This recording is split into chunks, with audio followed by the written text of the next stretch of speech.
আরজি করে চিকিৎসক ধর্ষণ ও খুনকাণ্ডে 100 দিন অতিক্রান্ত। ঘটনায় জড়িতদের দ্রুত সাজার দাবিতে এবারে আন্দোলনে নামলো West Bengal junior doctor association.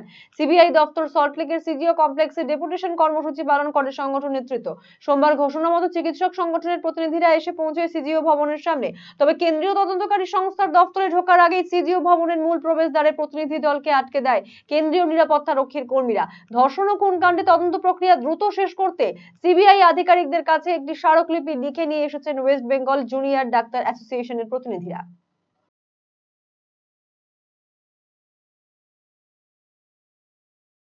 প্রাথমিক দাবি হলো যে 9 আগস্ট যে 2024-এ যে দুঃখজনক অভয়ার মৃত্যুর ঘটনাটা ঘটলো আরজিকর মেডিকেল কলেজে, সেই ঘটনার 5 দিন অতিক্রান্ত হওয়ার পরেই সিবিআইয়ের আন্ডারে এই ইনভেস্টিগেশনটা পুরোটা আসে। তা সিবিআই আন্ডারে নেবার পরে 90 দিনের বেশি অতিক্রান্ত হয়েছে, ঘটনার 100 দিন অতিক্রান্ত হয়েছে।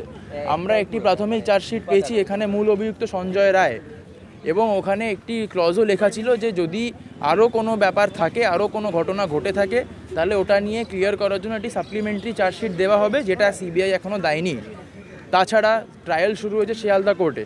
তো আমরা চাই যে সিবিআই তাড়াতাড়ি সাপ্লিমেন্টারি চার্জশিটটা দিয়ে ওরা ইনভেস্টিগেশনটা ক্লোজ করুক, এবং ওই ট্রায়ালে নিজেদের দেশের সবথেকে বড় আইনজীবী, সবথেকে ভালো আইনজীবী এই কেসের জন্য যারা হবে তাদেরকে নিয়ে এই কেসটাকে লড়ে যারা দোষী যেই হোক, সে কঠোর থেকে কঠোরতম শাস্তি তারা পাক।